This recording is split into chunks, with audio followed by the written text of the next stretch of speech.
Hello दोस्तों, क्या आपको पता है हमें गर्मी कैसे लगती है और ठंडी कैसे लगती है? चलिए आज डिस्कस करते हैं। यहाँ पे आप हम लोग चर्चा करने वाले हैं कि हमें ठंडी या गर्मी क्यों लगती है, how does we feel cold और हॉट। आपको ये डायग्राम दिख रहा होगा, इसमें एक गर्म है और एक ठंडा है। तो पहले हम लोग चर्चा करते हैं ठंडियों के बारे में। हमको पता है हमारे जो बॉडी का टेम्परेचर होता है वो होता है 37 डिग्री सेल्सियस। कितना होता है? 37 डिग्री सेल्सियस।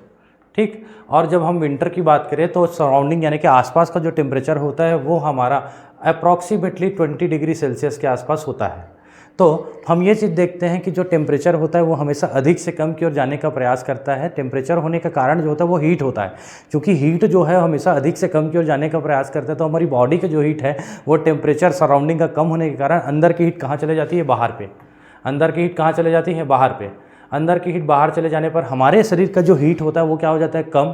तो हमारे शरीर की जो एनर्जी हो जाती है वो क्या हो जाती है? कम। जिससे हम लोग को क्या लगता है? ठंडी लगने लगती है। देख रहे हैं कि जैसे ही इसको टेम्परेचर, शरीर का टेम्परेचर बाहर चले जाएगा, इस आदमी को कैसे लगने लगा? जकड़न लगने लगा, इसलिए ये काँप रहा है। चलिए देखते हैं ऐसी चीज़ गर्मी में कैसे होती है कि जब हम बात करते हैं गर्मी का, तो हमारे बॉडी का टेम्परेचर तो वो तो 60 डिग्री सेल्सियस से होता है, लेकिन गर्मी के दिनों में हमारे सराउंडिंग का जो टेम्परेचर होता है वो 40 डिग्री सेल्सियस, 45 डिग्री सेल्सियस के आसपास हो जाता है, जो कि बहुत ज़्यादा होता है। तो अब हम बात करें कि फिर से टेम्परेचर बाहर का ज़्यादा है, इस बार अंदर का कम है, तो जो हीट है वो बाहर से अंदर की ओर आएगा।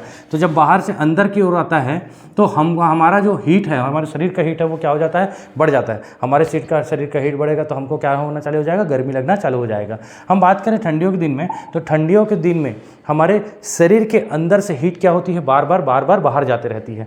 तो इसके शरीर में एक जो डिफेंस सिस्टम होता है वो हमारे शरीर को बोलता है कि आप अपने शरीर का, अगर हमारे शरीर का टेम्परेचर कम हो जाए तो हमको बुखार आ जाएगा, ज़्यादा भी हो जाए तो भी बुखार आ जाएगा। तो हमारा शरीर हमारे सिस्टम को बोलता है कि आप टेम्परेचर को कम होने मत दीजिए। और टेम्परेचर कब कम नहीं होगा?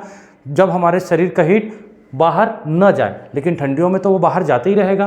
तो उसको रोकने के लिए हम लोग पहनते हैं स्वेटर, जिससे हमारे शरीर का हीट बाहर ना जाए।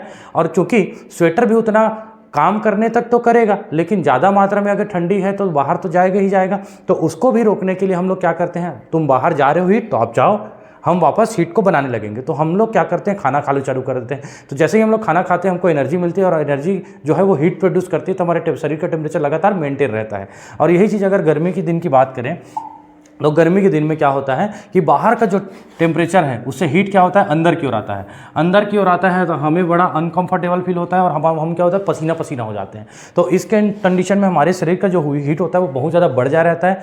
तो हमारे पास एक्सेस अमाउंट ऑफ एनर्जी होती है।